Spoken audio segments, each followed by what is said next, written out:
দালালদেরকে আমরা হসপিটালের সামনে দেখতে চাই না।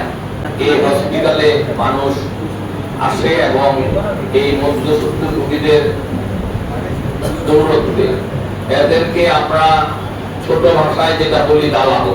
এরা বিভিন্ন সময় পুলিশ প্রশাসন এদেরকে ধরে নিয়ে যায়, কিন্তু সেই পরিমাণ আইনটা নাই যে ওই আইনে তাদের বিরুদ্ধে ব্যবস্থা নেওয়া হবে।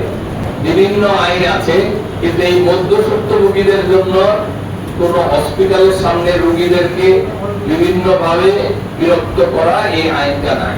কারা কারা এখানে দালাল হিসাবে পরিচিত, এবং পুলিশ প্রশাসনকেও বলবো যে আপনারা সেই দালালদেরকে এই অত্র সীমানায় আসতে দিবেন না। দয়া করে আপনারা আগামী একটা মাস, এই এপ্রিল মাস পুরাটা আপনাদের পুলিশ প্রশাসন এখানে রাখেন, দালাল মুক্ত রাখতে পারি।